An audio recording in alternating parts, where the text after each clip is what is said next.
माझ्या चॅनलवर माझ्या भूजल शोधक मित्र आणि माझ्या शेतकरी मित्रांचे स्वागत आहे। आजचा छोटा व्हिडिओ आहे, लय तर लय 2-3 मिनिटाचा व्हिडिओ असेल, परंतु जर कोणाच्या कामा आला तर चांगली गोष्ट, नाहीतर अभ्यास म्हणून सोडून द्यायचा विषय आहे। कारण हा आमच्याकडे तर अजून पावसाळ्यात चालू आहे आणि अभ्यासासाठी मी एक पाण्याची वाहणारी लाईन आहेत आणि एक नुसती पाणी साचलेली लाईन आहे। म्हणजे एका आडव्या बोरला पाणी लागलेलं आहे आणि एका आडव्या बोरला बिलकुल पाणी नाही। पाशांमधला आडवा बोर आहे तो, त्याला पाणी वाहत नाही। याच्यामध्ये काय फरक आहे, म्हणजे त्याला आपण कोरडी लाईन नाही म्हणू शकत, परंतु ही लाईन शेतकऱ्याच्या काही कामाची नाही आहे आणि कोरडी बी अशाच प्रकारे मला ह्या प्रयोगामध्ये दाखविती। तर कोरडी लाईन सध्या इथं एवढ्या जागेत दाखवायला नाही आहे, त्याच्यामुळे मी हा आडवा बोर घेतलेला आहे। आणि मोटरसायकलीचा जो चावीचा जो प्रयोग आहे त्याच्यामधला हा एक पॉईंट आहे। जर शेतकरी मित्राला जर कोणाला जर समजला तर नक्कीच त्याला हा प्रयोग समजेल। मोटरसायकलीच्या चावी जे तोंडात टाकून आपण करतो तो, तर त्याच्यासाठी सर्वप्रथम तांब्याचे रोड आहेत, समोर 1 फूट आहेत आणि हे धाराचे दांड आहेत। नुसतं 3 किंवा 4 बोट असू शकतो, ज़्यादा लांब नाही। इकडे पहा, असे रॉड आहेत 6 mm। आणि सगळ्यात प्रथम हा प्रयोग करताना हा व्हिडिओ मोटरसायकलीच्या चावीचा डबल काढायचं कारण हे आहे की हा प्रयोग करताना पायात चप्पल पाहिजे, 100% पाहिजे म्हणजे पाहिजे, तेव्हा हा प्रयोग सक्सेस होऊ शकतो। तर आता सध्या 2 लाईनी इथं मी पहिल्याच काढून ठेवलेल्या आहे, चप्पल घातलेली आहे आणि रॉड कशा पद्धतीने धरायचे आणि त्या दोन्ही लाईनी कशा पाहिल्या बिगर चावीच्या कशा दाखवतात आणि चावीनं काय करतात आणखीन, त्याच्यातला फरक मी नक्कीच सांगा। इकडे पहा, रॉड असा गुणाकारचं चिन्ह करायचं आहे आणि अशा कंडिशनमध्ये रॉड एकदम डायरेक्ट ह्या लेवलला धरायचं आहे, कोणत्या, आपल्या तोंडाच्या लेवलला। इकडे पहा, तर असे रॉड ओपन होतात। इकडे पहा,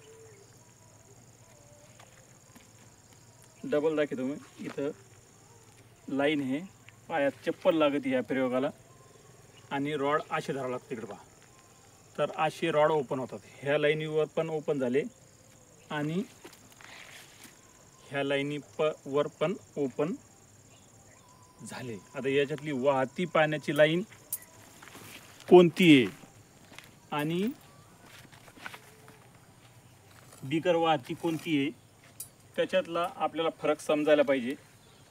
तर त्याच्यासाठी ओरिजिनल मोटरसायकलची चावी तांब्याची असू शकते, ती तोंडात अशी धरतो मी आता, त्याच्यानंतर तुम्हाला दाखवतो। इकडे पहा,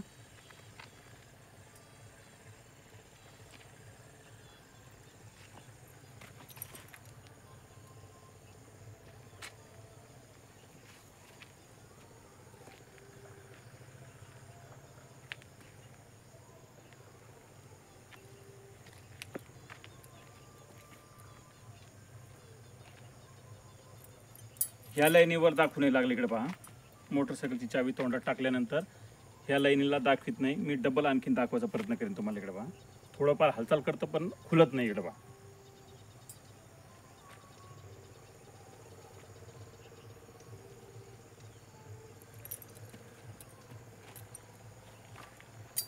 आणि याला खुलतं, म्हणजे हा आडवा बोर कमीत कमी 1.25, आता सध्या वाहत असेल विहिरीत पाणी बघा, हा 1.25 वाहतो, परंतु हा वाहत नाही। पाऊस काळा पडला तरी हा वाहत नाही, तर त्याचा फरक हा मोटरसायकलच्या चावीचा दाखवितो। परंतु त्याला रॉड असे पाहिजे आणि पायात चप्पल पाहिजे आणि रॉड धरायची पद्धत पुन्हा एकदा बघा।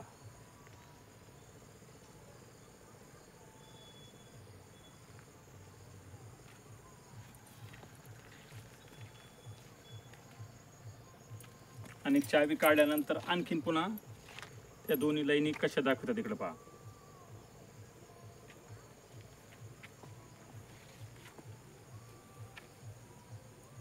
आणि समजा मोटर चालू जरी असली तरी मला ह्या प्रयोगामध्ये आता रिकामा पाईप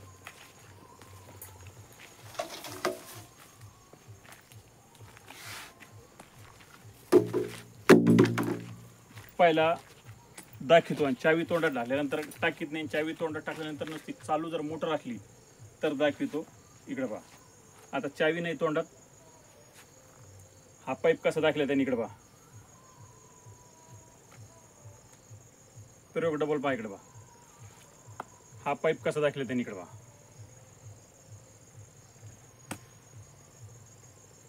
आणि चावी तोंडात टाकल्यानंतर हा तो पाईप दाखवित नाही, नुसतं मोटर जर चालू असली तर ते दाखवितो. आणि जमिनीमध्ये पण मला असंच होतं.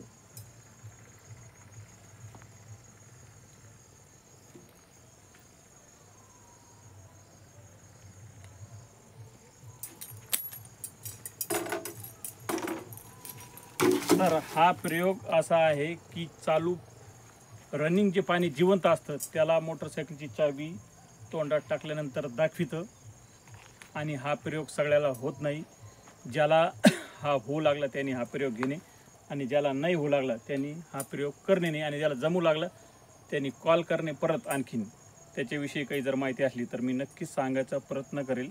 आणि हा प्रयोग आहे, कधी यांनी पाणी लागू बी शकतं आणि तुम्हाला जर नाही जमलं तर बोर फेल पण जाऊ शकतो. हे पण लक्षात घेऊनच हा प्रयोग करायचा प्रयत्न करायचा. का निव्वळ हा माणसाने दाखवलं म्हणजे हे सक्सेसच व्हायला पाहिजे अशातला भाग नाही. कोणाला याच्यामधले काही फॉल्ट होऊ शकतो. त्याच्यामुळे ज्याला ज्याला याच्यातून काही घेता आल्यासारखं असलं तर ते घ्यायचं. आणि जे घेता येत नसलं, काही पूर्ण व्हिडिओमध्ये काहीच जर नाही आहे तर बघायचं पण नाही आणि काही रॉंग कॉमेंट पण करायचं नाही. मी एक शेतकरी आहे आणि भूजलसाठी खूप वेळ देतो आणि काही ना काही शोधण्याचा प्रयत्न करतो, हे ध्यानात ठेवा बस. ज्या ज्या लोकांनी माझा व्हिडिओ बघितला त्यांचे सगळ्याचे धन्यवाद.